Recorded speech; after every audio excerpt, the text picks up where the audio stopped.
Sejam bem-vindos à nossa aula de biologia. Hoje a gente vai falar sobre os carboidratos. Os carboidratos, eles são denominados os glicídios e os hidratos de carbono. E os carboidratos, eles são os nossos açúcares. E eles são divididos em três principais: glicose, frutose e galactose. Quimicamente, eles são chamados de podhidroxialdeídos ou podhidroxicetonas. E eles têm algumas funções. Eles têm a função de fornecer energia primária por meio da glicose e função estrutural, que o mais famoso é a celulose, que é a parede celular dos vegetais. Os carboidratos, eles podem ser divididos em monossacarídeos, disacarídeos e polissacarídeos. A gente vai falar dos monossacarídeos primeiro. Os monossacarídeos, eles são os ósis, e eles são a menor partícula de carboidrato.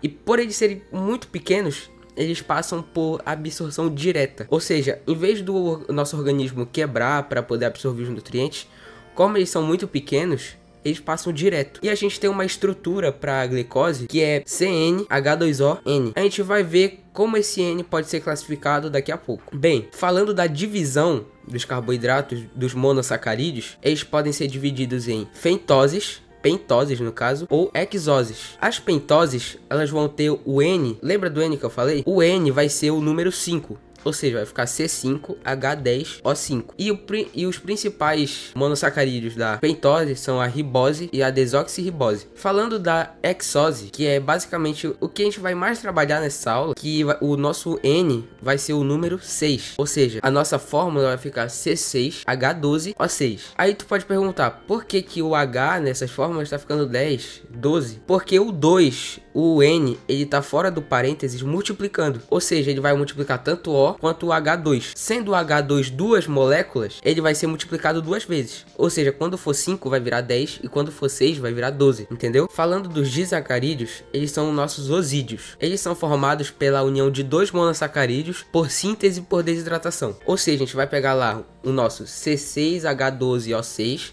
mais o C6H12O6. Essa estrutura bem aqui que tá aparecendo. E a gente vai juntar, só que quando a gente juntar, o nosso resultado final vai ser um C12H22O11. Aí tu pode me perguntar por quê? Não era para ser C12H24O12? Pelo fato de acontecer uma síntese por desidratação, o nosso H vai perder 2 átomos e o nosso A, 1, por causa que a gente vai perder um H2O.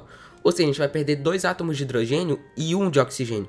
Então vai ficar C12H22O11. E quando essa formação acontece, a gente chama de formação glicosídica. E ela é formada entre dois monossacarídeos. E a formação glicosídica pode ser dividida em ligação alfa e ligação beta. A ligação alfa, ela vai formar a maltose, a sacarose e a lactose. A maltose, ela vai ser formada pela junção de duas glicoses.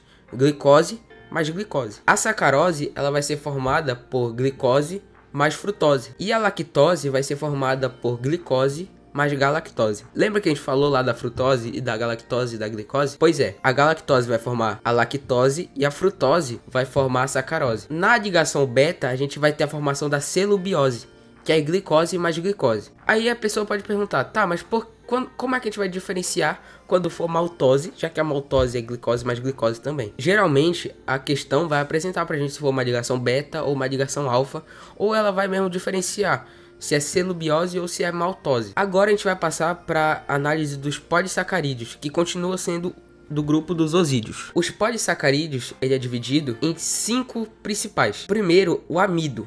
O amido, ele é uma reserva nutritiva no vegetal, ele é encontrado no vegetal. E ele é formado majoritariamente por glicose. O amido, ele é uma reserva nutritiva no vegetal e ele é formado por glicose. A celulose, ela é uma parede celular no vegetal. E ela também pode ser encontrada no papel. Sabe quando a gente fala que o papel ele é formado por celulose? Pois é. E a celulose, ela também é formada majoritariamente por glicose. E ela é uma função estrutural. Lembra que a gente falou lá no início que o carboidrato ele ia ter função estrutural na celulose?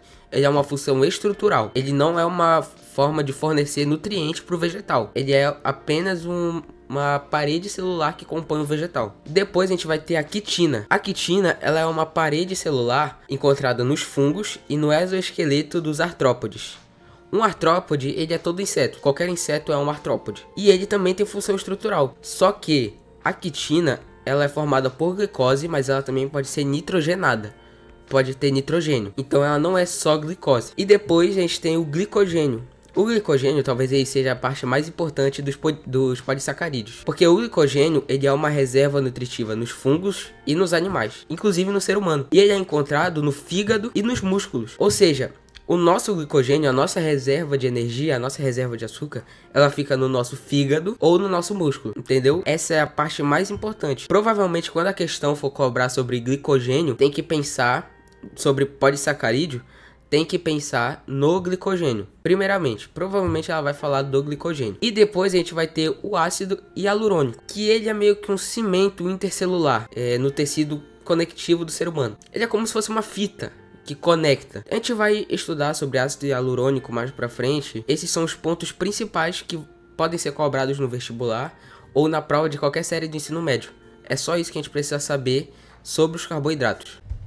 Agora que eu consegui uma câmera, eu vou fazer os vídeos mostrando a minha cara. Fica um pouco melhor para quando eu quiser fazer uma aula de física ou matemática, para fazer os cálculos, quando eu quiser deixar minha webcam no canto da tela e fazer pelas notas. Então eu acho que dá mais dinâmica para a aula, dá para dar os exemplos melhor. E eu escolhi fazer assim, e também dá menos trabalho até, por causa que aqueles vídeos editados acabavam dando um pouco de trabalho, ocupavam muito meu tempo, e agora que vai começar as aulas, eu não tenho tanto tempo assim. Então, para fazer os vídeos com menos trabalho e até um pouco mais de qualidade, eu consegui uma câmera para gravar minha cara, e com um pouco de edição assim, eu acho que vai ficar melhor esse formato de vídeo.